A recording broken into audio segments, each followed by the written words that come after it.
참 예수님, 네, 반갑습니다. 백주간 성서가족 여러분 안녕하셨습니까? 그리고 우리 평화방송 시청자 여러분들 인사드립니다. 날씨가 썰렁할수록 우리가 따스함을 찾고 있지 않습니까? 오늘은 우리 사도 바오로, 이 시간에는 사도 바오를 통해서 하느님의 따스함을 함께 느꼈으면 좋겠습니다. 그럼 같이 주님의 기도로 시작하겠습니다. 성부와 성자와 성령의 이름으로 아멘. 하늘에 계신 우리 아버지, 아버지의 거룩히 빛나시며 아버지의 나라가 오시며 아버지의 뜻이 하늘에서와 같이 땅에서도 이루어지소서. 오늘 저희에게 일용할 양식을 주시고 저희에게 잘못한 일을 저희가 용서하오니 저희 죄를 용서하시고 저희를 유혹에 빠지지 않게 하시고 악에서 구하소서. 아멘. 성부와 성자와 성령의 이름으로 아멘. 예, 코린토 1서 우리가 한쯤 함께 공부하는데 지난번에는 코린토 1서 전반적인 인문에 대해서 보고 그리고 제일 앞부분 서두 인사 부분을 살펴봤습니다. 오늘은 보시다시피 오늘의 강의는 코린토에서 맨 앞부분 1장 10절부터 4장 끝부분까지 이렇게 보는데 전체적인 배경이 공동체 분열의 위험을 배경으로 하고 있습니다. 그래서 이렇게 네 가지로 나누어 있긴 있습니다만 주로 오늘 제가 여러분과 함께 나누고 싶은 내용은 이 두 가지에 초점이 맞춰져 있습니다. 나머지는 이걸 바탕으로 해서 그냥 한번 쭉 읽으면 되는 내용들입니다. 첫째는 공동체 분열의 위험과 십자가에 달리셨던 그리스도를 선포하는 복음, 이 부분입니다. 두 번째는 이런 배경 속에서 사람들이 나는 바오로파다, 나는 아폴로파다, 나는 케이파파다 이렇게 복음 선포자들을 둘러싸고 지금 파당이 형성되고 있는 그런 상황입니다. 그런 배경에서 바오로 사도는 질문을 합니다. 도대체 누구냐? 바오로는 누구고 아폴로는 누구고 케파는 누구냐? 그 신원에 대해서 다시 한번 확인시켜주고 있습니다. 그러면서 전체적으로는 공동체를 일치로 이끌려고 하는 그런 말씀을 하고 계십니다. 그리고 이 첫째와 둘째를 배경으로 해서 이제 전체적으로 자랑하지 말라는 말이 여러 번 나오는데 정리하는 의미에서 이 부분 살펴보겠습니다. 그리고 끝에 잠깐 동안 주로 오늘 보는 것은 십자가에 달리신 그리스도를 이렇게 선포하는 그 내용이 어떤 의미를 갖고 있느냐를 이렇게 보는데 우리 그리스도 신앙의 안에서 그리스도의 죽음과 부활은 불가분의 관계에 있습니다. 그래서 뗄 수 없는 관계에 있다라는 거, 그 부활과의 연결성을 끝에 확인해 보겠습니다. 그러면 첫 번째 부분 들어가도록 하겠습니다. 코린토일서를 전부 펴주시기 바랍니다. 앞에 성경 있으시면 오늘 오후에 저와 함께하는 이 시간에서 중심이 되는 바울 사도의 말씀은 이것일 것입니다. 지금 시작에 이걸 보는데 마무리하면서도 이 말씀을 다시 한번 보게 될 겁니다. 유다인들은 표징을 요구하고 그리스인들은 지혜를 찾습니다. 그러나 우리는 십자가에 못 박히신 그리스도를 선포합니다. 그리스도는 유다인들에게는 걸림돌이고 다른 민족에는 어리석음입니다. 그렇지만 유다인이든 그리스인이든 부르심을 받은 이들에게 그리스도는 하나님의 힘이며 하나님의 지혜이십니다. 언제 들어도 아주 힘찬 말씀입니다. 이 말씀은 주로 사순 시기에 우리가 성당에서 자주 듣게 되는 그런 말씀일 겁니다. 그런데 이 말씀이 어떤 의미를 갖고 있는지는 앞으로 이렇게 보아나가면서 자세히 설명할 시간이 있을 겁니다. 다음 순서로 넘어가겠습니다. 그럼 앞에서 그런 말씀하셨는데 왜 그런 말씀하시게 됐는가? 그 계기가 뭔가? 그 계기는 이 내용입니다. 나의 형제 여러분 가운데 분쟁이 일어났다는 것을 클로의 집안 사람들이 나에게 알려줬습니다. 다름이 아니라 여러분이 저마다 나는 바오로 편이다, 나는 아폴로 편이다, 나는 케파 편이다, 나는 그리스도 편이다 하고 말한다는 것입니다. 지난번에 입문을 하면서 우리가 함께 살펴봤듯이 코린토에서는 여러 가지 문제를 다룹니다. 케이스 바이 케이스로 하나씩 이게 다루어 나가는데 제일 첫 번째로 다루는 문제가 이렇게 공동체가 나는 누구파다 하면서 갈라질 위험에 있는 것이 배경을 하고 있습니다. 그래서 시작 부분에서 무엇보다도 일치하라고 이제 호소를 하고 있습니다. 바로 이 분열의 배경, 이 배경에서 여러 가지 말씀들이 이어지고 있습니다. 예, 다음 부분을 이렇게 봅시다. 우선 이렇게 전체적인 윤곽을 먼저 보는 겁니다.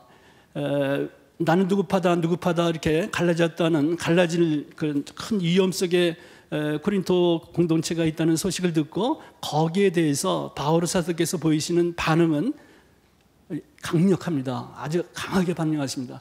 보십시오. 시작을 보면 그리스도께서 갈라지셨다는 말입니까? 바오로가 여러분이 십자가에 못 박히게 하였습니까? 아니면 여러분이 바울의 이름으로 세례를 받았습니까? 여기 그리스도께서 갈라지셨다는 말입니까? 이 문장은 바울 사도가 교회를 그리스도의 몸으로 이해하고 있다는 것이 벌써 드러납니다. 나중에 코린토에서 12장에 가보면 여기 코린토에서 12장 12절부터 27절에 가보면 교회를 그리스도의 몸에 비유하는 말씀이 길게 나오고 있습니다. 거기 나오지만 우리가 여러분도 잘 아시는 구절 사도행전에서 보면 바오로 사도께서 다마스커스로 가다가 다마스커스로 가서 예수를 믿는 사람들을 박해하려고 가다가 중간에 부활하신 그리스도를 만나는 그 장면이 있습니다. 다마스커스 회심 체험이라고 보통 말하고 있는 그 부분인데 거기에 보면 부활하신 예수님께서 사울에게 나타나서 질문합니다. 사울아 사울아 왜 나를 박해하느냐라고 질문을 합니다. 거기서 보면 바오로 사도는 자신은 예수를 믿는 다른 사람들을 박해했지 그리스도를 박해한다고 생각을 하지 않았던 겁니다. 그러나 여기서 보면 교회를 박해하는 것과 그리스도를 박해하는 것을 같은 라인에서 이렇게 보는 겁니다. 같이. 그래서 이 코린토에서 이 시작 부분에서 그리스도께서 갈라지시기라도 했습니까? 라고 힐난하고 계십니다. 그 다음에 여러분이 왜 십자가에 못 박히기라도 하였습니까? 여러분이 바울의 이름으로 세례를 받았습니까? 하는 것은 이 코린토 교우들이 그렇게 분열될 그런 상황이 있는 것에 대해서 한탄하시는 말씀입니다. 자, 그 다음 부분 봅시다. 자, 이 전체 구성을 먼저 보겠습니다. 오늘 1장 10절부터 4장 21절의 단원을 보고 있는데 여기 구성은 이렇게 됩니다. 처음에 파당 형식의 조짐에 관한 소식과 그에 대한 바울의 반응, 방금 전에 보았습니다. 그 다음에 크게 보면 세상의 지혜와 하느님의 지혜를 대조하는 부분이 나옵니다. 그 다음에 여기는 세상의 지혜죠. 그 다음에는 세상의 영과 하느님께로부터 오는 영을 대조하고 있습니다. 여긴 지혜고 여긴 다 대조, 세상과 하느님이 대조가 돼서 나오고 있습니다. 이런 배경에서 끝에 복음 선포자들의 신원에 대한 얘기가 나오고 있습니다.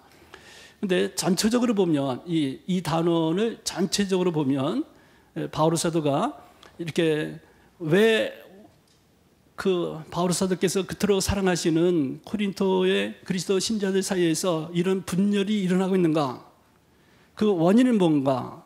거기에 대해서 바오로 사도께서 어떻게 보면 여기서 진단을 내리신 겁니다. 뭐가 문제인가? 문제를 볼 때 바오로 사도께서 보시기는 우리 교우들이 십자가에 달리신 그리스도에게서 결정적으로 계시된 하느님의 지혜는 찾지 않고 세상의 지혜만을 추구하였기 때문에 이런 결과가 나왔다고 보시는 겁니다. 예. 십자가의 하느님의 지혜는 하느님의 아드님이신 예수 그리스도의 십자가 처형에서 이렇게 십자가의 죽으심과 부활을 통해서 결정적으로 계시된 겁니다. 그러나 그거를 세상은 이해하지 못했던 거죠. 세상의 지혜와 이렇게 하느님의 지혜를 대조하는 맥락에서 이런 말씀이 나오고 있습니다. 그러면 이제 전체적인 윤곽을 먼저 말씀을 드린 겁니다. 먼저 이거 이제 부분적으로 들어가서 한 구절 한 구절 이렇게 보아나가겠습니다. 10절 시작 부분이죠. 1장 10절입니다. 그래서 여러 가지 다른 말을 하시기 전에 시작 부분에서 바오로 사도께서 당신이 하고자 하시는 말씀이 뭔가 방향이 뭔가를 먼저 제시하는데 그것은 공동체 일치입니다. 그래서 형제 여러분, 모두 합심하여 여러분 가운데 분열이 일어나지 않게 하십시오. 우리가 같은 생각과 같은 뜻으로 하나가 되십시오. 이것이 제일 먼저 하시는 말씀입니다. 먼저 하나가 되십시오. 합심해서 하나가 되십시오. 분열이 일어나지 않게 하십시오라고 먼저 호소를 하고, 그 다음에 왜 이런 말씀하셨는지 하면서 클로에 집안 사람들로부터 이런 얘기를 들었다, 이런 말씀이 이어지고 있는 것입니다. 다음 문장 보겠습니다. 아까 먼저 본 것이지만 이제 부분적으로 가보면, 이제 여기서 보면 특히 이제 바오로와 아폴로와의 관계가 특히 더 문제가 됐던 것 같습니다. 왜냐하면 3장에 가서 보면 거기서 이름이 거론되는데 바오로는 누구고 아폴로는 누굽니까? 이렇게 3장 5절에 보면 그런 말씀입니다. 도대체 아폴로가 무엇입니까? 바오로가 무엇입니까? 이렇게 질문하는 거 보면 이 코린토 공동체에서 실질적으로 가장 문제가 됐던 파벌이랄까, 이게 분파는 바오로파와 아폴로파입니다. 근데 이게 어떤 관계냐면 잘 아시다시피 바오로 사도는 코린토 공동체를 세우신 분입니다. 그렇죠? 공동체 세우시고, 그리고 바오로 사도께서 다른 곳으로 복음을 전하시기 위해서 떠나신 다음에 그의 바울을 이렇게 뒤이어서 와서 공동체를 이끌어갔던 분이 아폴로라는 분입니다. 이 아폴로는 사도행전이나 뭐 다른 데서 여러 군데서 언급되고 있는데, 대단히 알렉산드리아 출신으로서 유다인이지만 알렉산드리아에서 출생, 거기서 많은 교육을 받은 분입니다. 그래서 언변도 좋고 성경도 박식하고 여러 가지 면에서 뛰어난 재능을 갖고 계셨던 분이신 것 같습니다. 그런데 이 아폴로와 바오로 이 두 분이 서로 자기 팔을 만들려고 애쓰거나 그런 흔적은 전혀 보이지 않습니다. 이렇게 텍스트를 이렇게 가만히 보면. 그러나 사람들이 이렇게 바오로의 권위를 내세워서 하나의 그룹을 만들고, 또 하나는 아폴로를 이렇게 권위를 빌어서 만들고, 그런 현상이 생겼던 것 같습니다. 그래서 이 바오로와 아폴로, 어떻게 보면 선임자, 후임자 뭐 이런 식으로 볼 수 있는 그런 관계입니다. 이건 뭐 우리나라 사회에서뿐이 아니라 뭐 어디든지 그런 것이 많이 있지 않습니까? 그런 면에서 그렇고, 그다음에 나는 케이파 편이다 할 때 케이파는 여기 설명을 이렇게 친절하게 해주시네. 케이파는 여기 뭐지, 아람어입니다. 히브리어 아람어. 예수님과 그 사도들은 아람어를 실질적으로 말씀하셨을 거라고 봅니다. 근데 아람어하고 히브리어는 상당히 유사합니다. 물론 이렇게 좀 다른 부분도 상당히 있습니다만, 아람어로 케파, 그러니까 예수님께서 우리가 베드로 사도라고 부르는 분을 할 때 케파라고 발음하셨겠죠. 케파라고 부르셨을 겁니다. 근데 놀랍게도 바오로 사도가 베드로 사도 부를 때는 케파라고 이렇게 부르고 있어요. 근데 그리스도 이제 케파는 아람어고, 이제 그리스도가 거기에 해당되는 게 페트라입니다. 반석, 바위, 반석의 페트라고. 그러니까 이제 남성, 그 베드로가 남자니까 남성 명사를 해서 이제 페트로스라고 이렇게 바꾼 겁니다. 우리말로는 그냥 베드로라고 이렇게 부르고 있습니다만, 베드로파다라는 말이 나오고 있는데, 베드로 사도께서 이렇게 코린토에 가서 이렇게 지내시고, 이렇게 요즘식으로 말하면 사목을 하시거나 뭐 그런 것은 직접적으로 흔적은 잘 보이지 않습니다. 지나가실 가능성은 충분히 있어요. 그 지중해 연안에서. 그러나 베드로 사도가 여기서 이렇게 언급되고 있는 것은 베드로 사도가 코린토에 와서 많이 활동하면서, 그러면서 어떤 그룹이 형성됐다기보다는, 제가 보기에는 우리가 복음서를 보면, 신약 성경을 보면 네 복음서, 공간 복음서뿐만 아니라 요한 복음서까지, 그리고 이 바오로 서간, 사도행전, 그다음에 다른 데 이렇게 보더라도 초창기 교회 안에서 베드로 사도의 권위는 널리 알려져 있던 것이며 틀림이 없습니다. 예수님의 직제자로 그 12제자단의 수제자였고, 또 돌아가신 다음에도 제자 공동체를 이끌었던 그런 역할을 하셨던 것 같습니다. 여러 곳에 그 흔적이 많이 남아 있습니다. 그렇기 때문에 초창기 교회에서 케파의 베드로 사도의 권위는 널리 알려져 있던 것 같습니다. 그래서 가상을 해보면 코린토 공동체에서 어떤 문제가 생겼습니다. 문제에 대해서 서로 의견이 나누는데, 어떤 사람은 이 코린토 공동체의 창설자인 바오로 사도의 권위를 빌어서 바오로 사도께서 그러셨는데 뭐 하면서 여러 가지 자기 주장을 펴는 부분이 있었을 것이라고 생각합니다. 또 아폴로의 권위를 빌어서 얘기하는 사람도 있고, 또 어떤 사람은 예루살렘의 베드로 사도 그런 권위를 이렇게 빌어서 이렇게 주장하는 사람들이 있었지 않았을까 그렇게 생각해 봅니다. 아무튼 베드로파다라는 말이 있고 베드로 사도 원래 이름은 시몬이라는 걸 잘 알고 있죠. 시몬 베드로. 베드로는 케파라는 말은 예수님께서 별명으로 붙여주신 이름입니다. 원래는 시몬이 원래 이름이고 베드로는 예수님께서 덧붙여 주신 이름이다. 반석과 같은 사람이 되라라는 그런 뜻에서 붙여주신 것 같습니다. 교회 반석. 그 다음에 이제 나는 그리스도 편이다라는 표현이 매우 이렇게 이질적인 부분이죠. 아니 앞에 거는 바오로파다, 뭐 아폴로파다, 뭐 이런 것은 잘 이해가 되지 않습니까? 그러나 나는 그리스도 편이다라는 말은 이해하기 어려운 부분입니다. 저는 수사적인 표현이라고 이렇게 보고 있습니다. 왜냐하면 바오로건 아폴로건 케파건 누구든지 사실은 다 모두가 다 그리스도의 사람이 되어야 되는 게 마땅하지 않습니까? 그리고 스스로 그리스도의 사람이라고, 그리스도의 종이라고, 그리스도의 사도라고, 그러니까 또는 그리스도를 전하는 사람으로서 자기를 그렇게 이해하고 있는데 실질적으로 일어나고 있는 것은 나는 누구파다 하면서 갈라지고 있으니 그리스도를 오히려 그리스도의 뜻에서 벗어나고 있으니까 그런 것을 꾸짖는 의미에서 일부러 바울 사도께서 의도적으로 여기에 삽입해 놓으신 것 같습니다. 그리스도의 사람이 되라라는 뜻으로 일부러 집어넣으신 것 같습니다. 다음을 보겠습니다.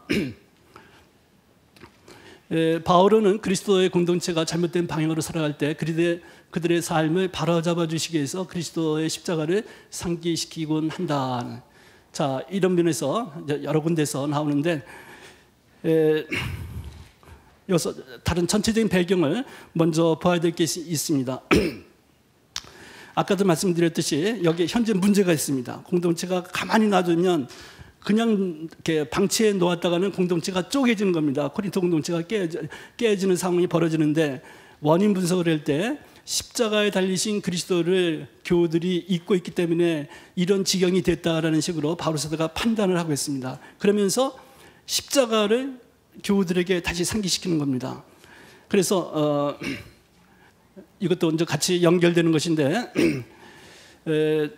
바울 사도께서 코린토 교우들에게 복음을 선포할 때 그 복음을 선포한 내용에는 영광스러운 그리스도의 모습, 화려하게 부활하여 현양되신 그리스도의 화려한 모습에 관계된 부분만 복음으로 선포한 것이 아니라 바울 사도가 분명히 십자가에 달리셨던 그리스도, 그 그리스도 십자가 차원을 부분을 분명히 복음으로 선포했고, 그리고 그것이 믿기는 어려웠지만 교우들이 여러 과정을 거쳐서 분명히 그거를 포함해서 그리스도를 믿게 됐던 겁니다. 복음의 핵심적인 내용으로 그분의 순환과 죽음 그리고 부활, 이 두 가지 포함해서 복음을 선포했고 그 복음을 믿음으로 받아들였는데 살아가면서 점점 이렇게 살아가면서 여러 가지 문제에 부딪히고 그러면서 그것을 잊고 있다라는 것을 다시 이렇게 교우들에게 그 순환에 대한 선포를 재확인시켜 주는 겁니다. 그런데 바울 사도가 여기서 말씀하시는 가운데 그리스도께서 세례를 주라고 나를 보내신 것이 아니라 복음을 전하라고 보내셨습니다라는 말이 있는데 세례에 관한 부분이 나옵니다. 그런데 여기가 잘못되면 오해의 여지가 있어요. 왜냐하면 바울 사도께서는 세례성사나 이런 것에 대해서는 별로 그런 것은 무시하든지 하찮은 대수롭지 않은 것으로 여기셨는지 모르겠다, 그렇게 판단할지 모르겠습니다. 그러나 실제로 바울 사도의 다른 여러 곳의 편지 이들을 이렇게 보면 여기 일부러 다 읽지는 않겠습니다. 초대 교회로부터 세례 예식을 당연한 것을 물려받았음을 보여주는 구절들이 여기 여러 군데 있습니다. 특히 로마서 6장은 가장 대표적인 그런 부분입니다. 그래서 바울 사도가 세례 성사의 중요성을 모르거나 또는 무시하거나 그런 것이 결코 아니라는 것을 일단 전제하고, 여기서 그런데 왜 세례에 대해서 이렇게 말씀하십니다. 나는 세례를 어디죠? 1장 17절 쪽입니다. 그리스도께서는 세례를 주라고 나를 보내신 것이 아니라 복음을 전하라고 보내셨습니다.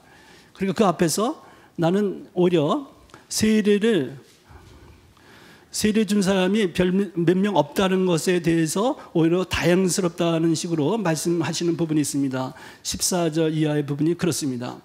거기 14절 이하를 보면 나는 여러분 가운데 크리스포스와 가이오스 외에는 아무에게도 세례를 주지 않은 일을 두고 하느님께 감사를 드립니다.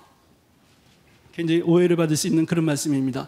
우리는 오늘날 복음을 전하고 할 때 어떻게든지 세례를, 사람들이 많은 믿음을 갖고 그래서 세례를 많이 받도록 하려고 이렇게 노력하지 않습니까? 이제 그런 배경에서 보면 이게 무슨 뜻인가 의문이 갈지 모르겠어요. 그래서 아까 세례성사에 대해 중요성이라든가 이런 거 바로 사도가 전제하고 있다는 것을 바탕으로 두고, 그래서 아까 그 말씀을 드린 겁니다. 그러니까 앞에 부분을 다시 갈까요?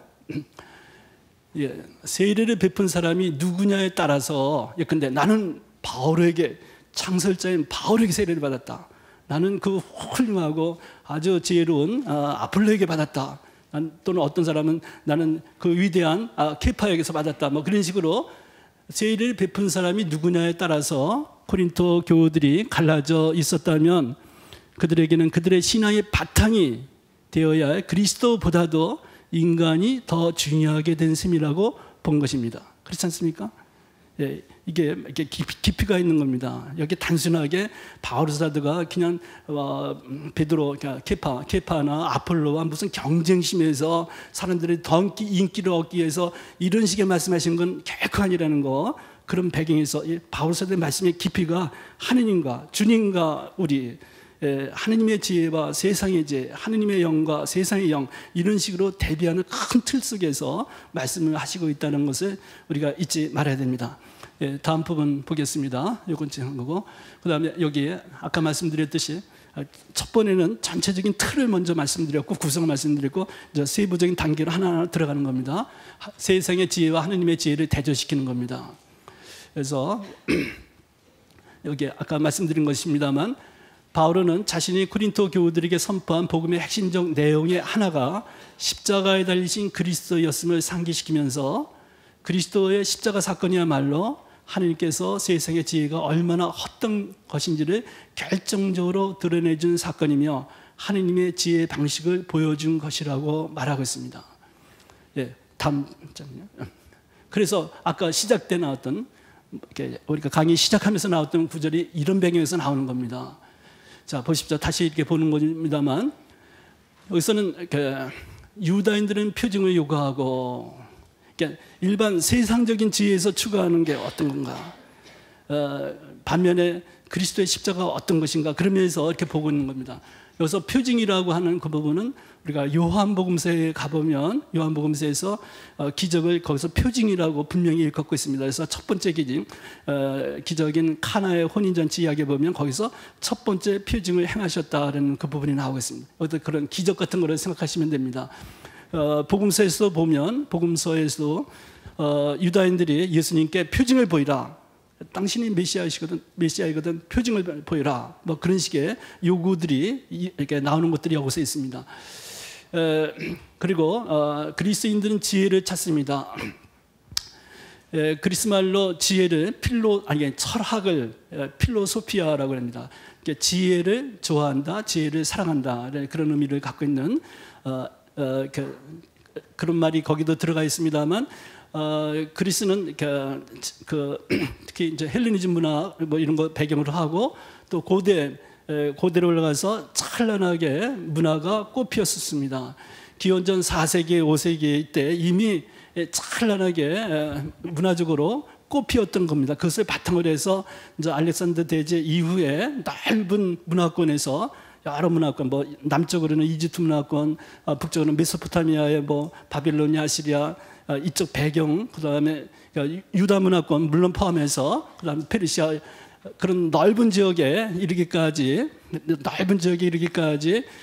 그리스 문화를 바탕으로 해서 어떤 융합된 문화권을 형성했던 것이죠. 그것을 우리가 흔히 헬레니즘 문화권이라고 말하고 있습니다. 근데 그 중심축을 이루었던 것이 그리스 문화인데, 벌써 그리스는 기원전 4세기, 5세기에 그런 것을 커버할 수 있는, 전체적으로 그런 것들을 통합할 수 있는 문화적 힘을 가지고 있었던 것 같습니다. 그래서 전체적인 분위기에서 지혜를 숭상하는 그런 문화의 분위기가 있었던 겁니다. 그래서 물론 로마 제국 시대이지만 지난번에도 여러 가지로 우리가 봤습니다만 시대는 힘이나 군사적인 힘이라든가 여러 가지 면에는 로마인들이 지배하고 있는 세상이지만 특히 지중해 동부 지역의 대부분은 그리스 문화권 속에 있는 겁니다. 그래서 그리스 문화가 가장 일반적으로 통용되는 언어였고 여러 가지 그 문화적인 시설이나 뭐 이런 것들이 다 그리스적인 것입니다. 그러니까 주변이 그런 사람들이 많이 있는 상태에서 지혜를 찾고 있는 것 당연했던 것이라고 볼 수가 있겠죠. 그래서 그러나 유다인 표징을 요구하고 있는 사람들, 또 지혜를 추구하는 사람들, 세상 사람들은 그런 것을 하고 있지만 바울 사도를 포함한 그리스도인들이 가서 복음을 전할 때는 그 복음 선포에 어떤 내용이 있냐면 십자가에 달리셨던 그리스도를 선포하는 부분이 있는 겁니다. 물론 여기에 부활을 전제하고 있어요. 십자가에 달리셨던 그리스도를 선포합니다. 그러면서 여기 그다음에 그리스도는 뭐 이렇게 나오지 않습니까? 여기서 그리스도는 그냥 그리스도가 아니라 십자가에 못 박혔던 그리스도입니다. 그렇게 봐야지 이 말이 더 십자가에 못 박혔던 그리스도는 유다인들에게는 걸림돌이었고 다른 민족에게는 어리석음이었습니다. 여기 설명을 드리겠습니다. 누구보다도 이 배경에서 보면 바울 사도 당신 자신이 이것이 십자가에 달리셨던 그리스도, 십자가에 달리셨던 나자렛 사람 예수를 메시아라고 이렇게 고백한다는 것이 얼마나 어려웠던지를 바울 사도 당신 자신이 철저하게 체험했던 분입니다. 그렇지 않습니까? 우리가 그런 면에서는 이미 이렇게 봤던 거예요. 바울 사도는 처음부터 예수 그리스도를 열렬히 선포하고 다니던 사도가 아니지 않았습니까? 오히려 정반대의 사람이지 않았습니까? 오히려 예수를 믿는 사람들을 어떻게든지 쫓아다니면서 그들을 박해해서 그 예수를 추종하는 무리가 이 세상에서 없어져야 된다고 생각했던 사람입니다. 그리고 가만히 있으면 안 된다고 생각했어요.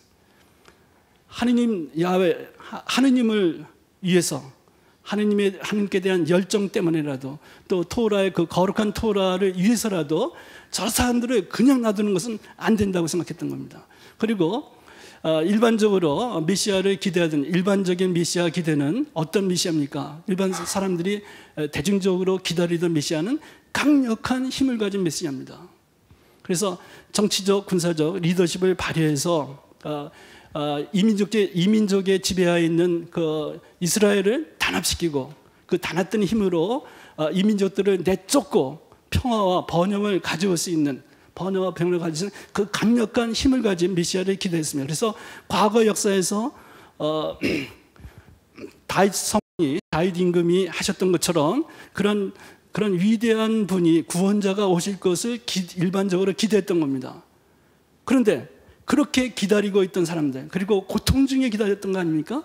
그냥 뭐 편안한 상태에서 기다렸던 게 아니라 여러 이민족들의 지배를 계속 받으면서 그러면서 정말 고통 속에서 간절히 그런 구원자가 오실 것을, 구세주가 오실 것을 기다리고 있었던 겁니다. 기다리고 있던 그들에게 아니 십자가에 달려 죽은, 십자가에 처형된 나자렛 사람 예수, 종교 지도자들이 앞장서서 공적으로 단죄를 하고 빌라도의 재가를 얻어서 처형되고, 그리고 그때만 해도 바울 사도 그리스도를 알지 못했을 때는 그냥 죽고 맞는 사람 아닙니까? 처형되고 맞는 사람인데 얼마나 여기서 걸림돌이란 말은 굉장히 큰 말입니다.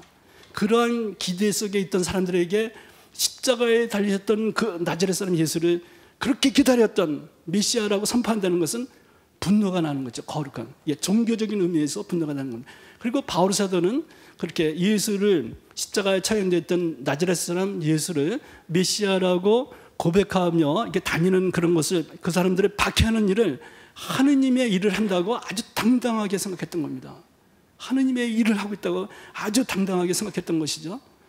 예, 그럼 바울 사도가 이 체험을 갖고 있다는 점은 우리가 가졌던 사람이라는 것을 알고서 이 말씀을 봐야지 이 힘을 느낄 수 있는 겁니다. 몰라서가 아니라 누구보다도 이걸 체험했던, 걸림돌이라는 건 누구보다도 느꼈던.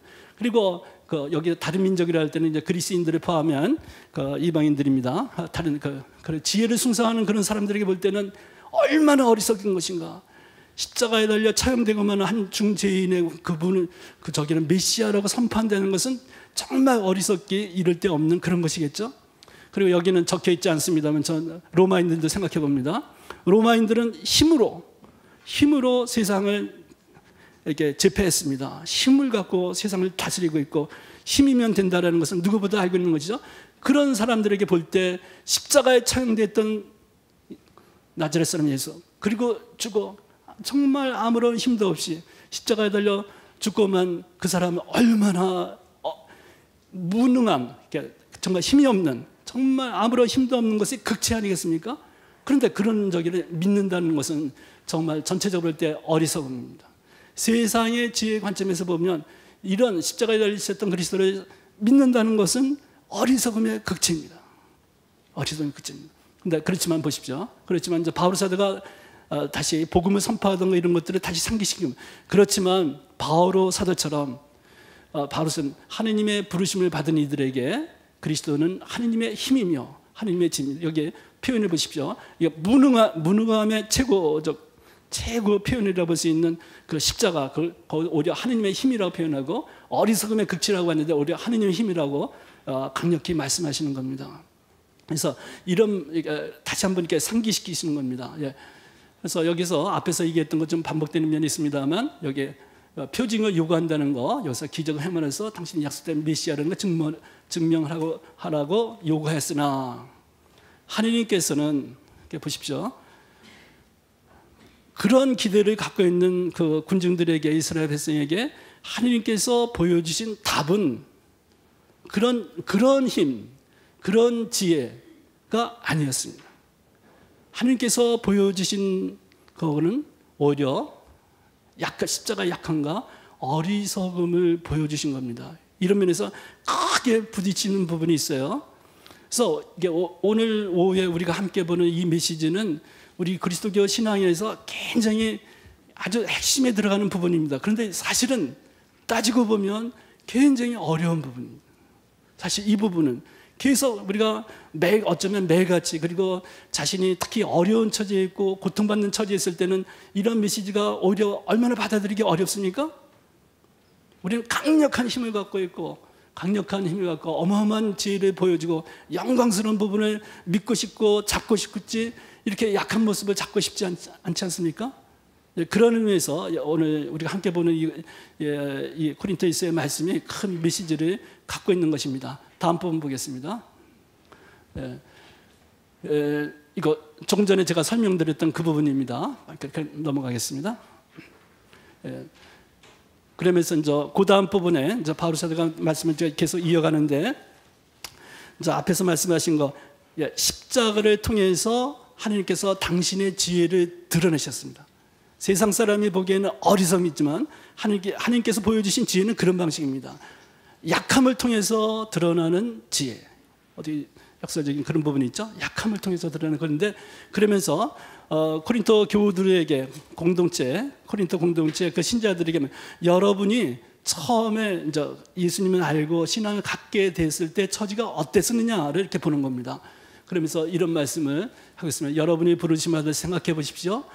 속된 기준, 그러니까 세상적 기준으로 봐 지혜로운 이가 많지 않았고 유력한 이도 많지 않았으며 가문이 좋지 않은 사람도 많지 않았습니다. 코린토 공동체 초창기 구성 멤버들의 경우에는 그래서 이렇게 그 코린토 일서의 다른 부분들을 보면 남의 집에서 종살이하는 사람들도 상당한 수가 남의 집에서 종살이하는 사람들도 있었던 것을 보여지고 있습니다. 그러나 여기 보십시오. 그런데 하느님께서는 지혜로운 자들을 부끄럽게 하시려고 이 세상에 어리석은 것을 선택하셨습니다. 그리고 강한 것을 부끄럽게 하시려고 약한 것을 선택하셨습니다. 이 대조를 보십시오. 지혜로운 자들을 어리석은 대조가 되고 있죠. 강한 거, 약한 거 대조가 됐습니다. 하나님께 있는 것을 무력하게 만드시고 이 세상에 비천한 것과 천대받는 것, 곧 없는 것, 있으나마나한 것 같은 그런 것을 선택하셨습니다. 다음 부분 보겠습니다. 하느님의 지혜 방식, 곧 십자가의 어리석음 또는 십자가의 약함을 통하여 믿는 이들을 구원하시기로 작정하신 하느님의 지혜 방식이 코린토 교우들에게 어떻게 드러났는지를 그 앞에 구절들이 이렇게 보여준 것입니다. 다음 보겠습니다. 2장 1절부터 5절, 여기 제가 볼 때 오늘 저녁에서 오늘 저녁이 아니죠. 오후에 제 강의에서 제가 마음에 품고 갈 말씀을 꼭 담고 가야 되는데요.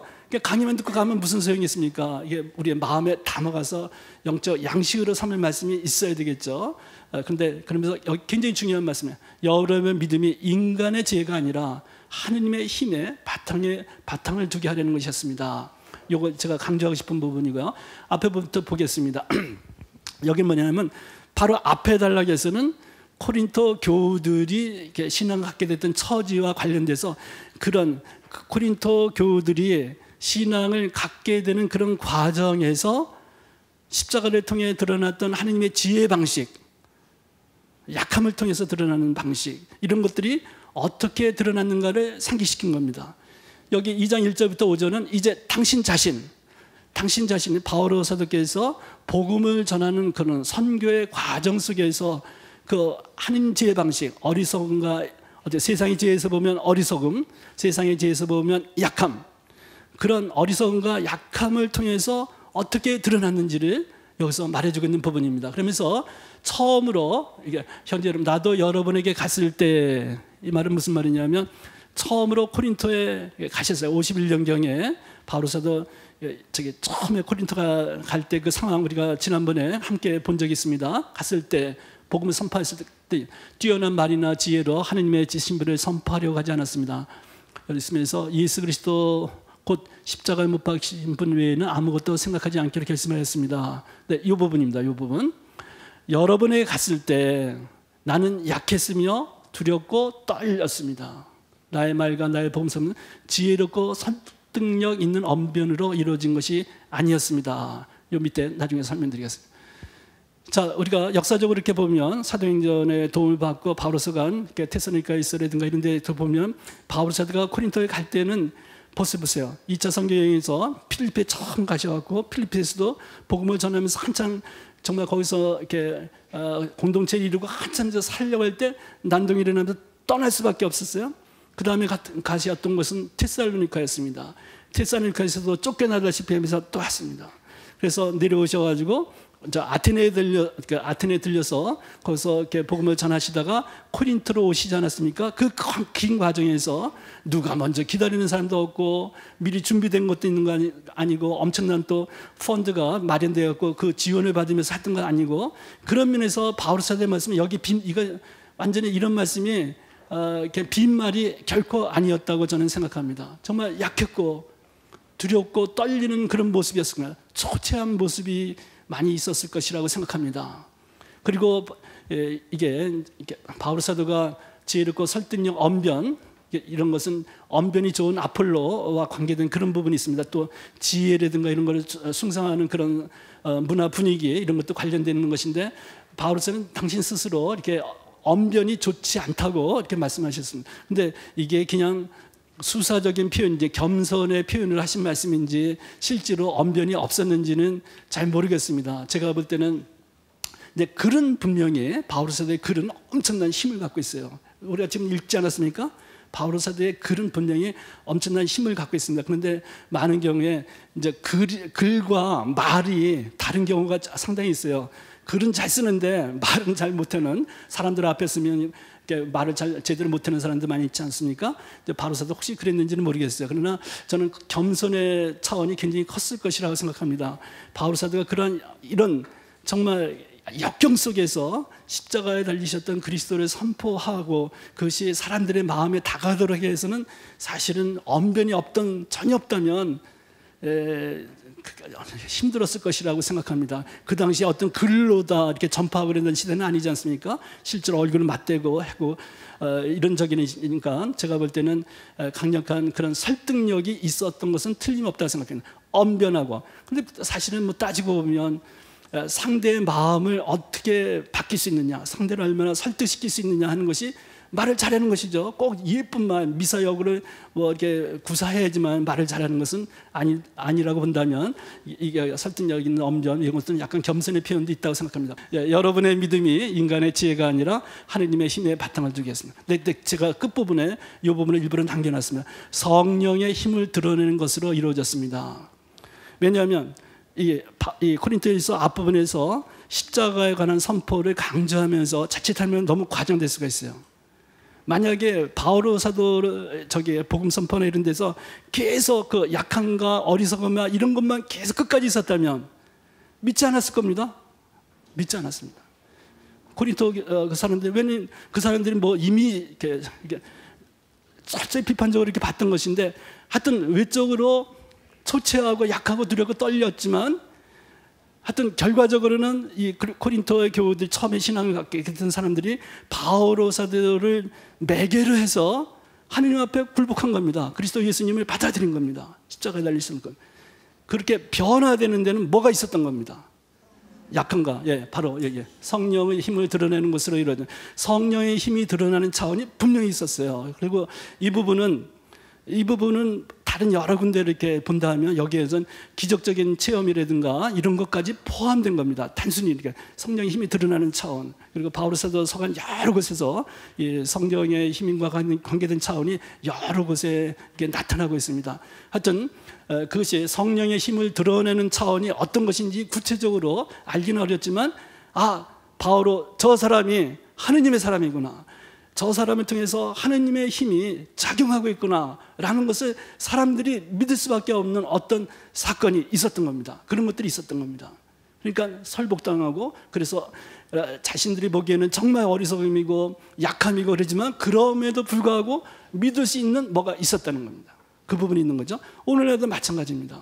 우리가 겸손하고 약하고 지혜롭고 이런 거, 그런 거를 이렇게 하지만, 그러나 우리는 그런 거를 통해서 어떤 약함과 약함을 통해서도 그 약함을 뚫고 지나가는 하느님으로부터 오는 어떤 힘의 차원이 있음을 우리는 그것을 믿고 있고, 그리고 그러한 것들은 드러나기 마련이라고 확신합니다. 만약에 그런 게 아무것도 없는 것이라면 아니죠. 복음은 전하기, 일시적으로 일시적으로 사람들의 마음을 휘감고 그러지만 그것은 유행이 금방금방 지나가듯이 금방 다 떠나갈 겁니다. 그러나 확실히 그런 것이 있으면 우리 신앙의 역사, 우리 교회의 역사에서 신앙인들의 역사가 그것을 증언해 주는 것이라고 생각이 됩니다. 다음 부분 볼까요? 이거 신앙의 기초를 어떻게 하는, 여러분의 믿음이 인간의 지혜가 하느님의 지혜에 바탕을 두게 하려는 것입니다. 신앙의 기초를 어디에 두느냐? 신앙의 기초를 어디에 두냐? 이렇게 바울 사도의 말씀이 항상 하느님, 인간 이러면서 대조적인 면에서 이렇게 보여주고 있습니다. 신앙의 기초를 어디에 두느냐? 하느님을 하느님이시기 때문에 믿을 수 있어야 된다. 하느님은 하느님이시기 때문에, 너무나 단순한 말이지만 굉장히 큰 힘을 가지고 있습니다. 예를 들어보겠습니다. 여기 계시는 여러분들도 개인적으로 체미하실지 모르겠습니다. 여러분들의 주변에서 어떤 사람이, 어떤 신부님, 어떤 본당을 생각해 보면 되겠죠. 어떤 신부님 계시는 동안에 아주 정말 신나게 열정적으로 이렇게, 그리고 진짜 헌신적이라고 말이 들을 정도로 열심히 활동하고 봉사했던 분입니다. 그런데 신부님, 그분이 그렇게 좋아하고 했던 그 신부님이 떠나고 어떤 분이 오셨어요. 근데 그분이 자기 마음에 들지 않아. 방식도 그렇고 여러 가지. 그래서 어떤 사건이 벌어졌습니다. 그러니까 우리 교회도 성인들이 모여 사는 곳이 아니지 않습니까? 우리 제일 많은 인간들, 우리가 인간적 여러 가지 나약함을 갖고 있는 사람들이 모여 있는 공동체임에 틀림없습니다. 그러니까 어떤 문제가 발생될 수밖에 없죠. 근데 그 문제를 이렇게 해결하는 방법에 있어서 신앙이라든가 이런 근본적인 면에서 그게 작용하지 않고 정말 세상적 지혜만이 작동하면 어떻게 되겠습니까? 그런 가운데서 크게 실망하고 상처받고, 분명히 그렇게 본인의 잘못이 아니라 다른 사람들, 그 본당에서 일어나는 다른 사람들 또는 전체적인 어떤 분위기나 이러면서 그 사람이 결정적으로 상처를 주는 어떤 사건이 있을 수 있습니다. 근데 그렇다고 해갖고 아예 성당에 하나도 나오지 않고 다른 성당이라도 가는 게 아니라 아예 냉담을 하게 된다면 어떻게 해서 그 사람의 믿음은 어디에 기초를 둔 겁니까? 이런 경우에는 사람에게 둔 겁니다. 그 신부님 때문에, 어떤 또 당신이 좋아하는 어떤 사람 때문에, 어느 단체 때문에 믿음을 갖고 안 받고 이렇게 되는 것이니까, 그것은 근본적으로 보면은 인간의 기초를 둔 겁니다. 그래, 우리의 믿음은 하느님 안에 이렇게 둬야죠. 세상이 뭐라 그러더라도, 누가 뭐라 그래도, 그리고 누가 나에게 큰 잘못을 하고 나를 억울하게 하고 그러더라도, 그래도 그 사람 때문에, 어떤 누구 때문에 하느님 믿는 게 아니라, 물론 다른 인간적 존경하고 정말 좋아하는 어떤 사람들이 하느님을 믿도록 예수님을 믿도록 하는데 중요한 매개 역할을 할 수 있습니다. 중요한 매개 역할을 했어요. 그러나 일단 신앙을 가진 다음에 우리의 신앙은 정말 하느님을 하느님 때문에 예수님을 예수님 때문에 믿는 그런 차원의 기초를 둬야지 그것이 튼튼한 믿음이 되는 것이지 사람에 따라 이게 바뀌다 보면 그렇게 된 겁니다. 여기도 마찬가지입니다. 지금 고린토에서의 상황이 바울 사도 위대한 분입니다. 위대합니다. 그러나 바울 사도가 아무리 위대하다고 하더라도 바울 사도가 믿음의 바탕이 돼서는 안 되는 겁니다. 아폴로 엄청나게 똑똑한 분이시고 지혜로운 분이시고 아주 훌륭한 인품을 가지신 분일 거라고 저는 생각합니다. 그러나 그분이 아무리 훌륭하더라도 그분이 바탕이 돼서는 안 되죠. 케파와 마찬가지입니다. 이것은 우리가 후대에 우리 본당이나 여러 군데서 마찬가지입니다. 그래서 이 기초를 튼튼히 가지려고 부단히 노력해야 됩니다. 정말 믿음의 바탕을, 믿음의 뿌리를 굳건히 세우는 거죠. 지난 한 달 전에 10월 11일 날 신앙의 해가 선포됐어요. 전 세계 우리 가톨릭 교회에서 함께 시작했습니다. 신앙의 뿌리를 단단히 이렇게 놓자는 뜻에서 시작하는데 이런 면에서 우리 바울 사도의 말씀을 이렇게 살펴보면서 우리가 이런 신앙의 기초를 재확인하는 것은 대단히 의미가 있다고 생각이 됩니다. 시간이 좀 늦었습니다만 지금부터 쉬었다가 계속하도록 하겠습니다.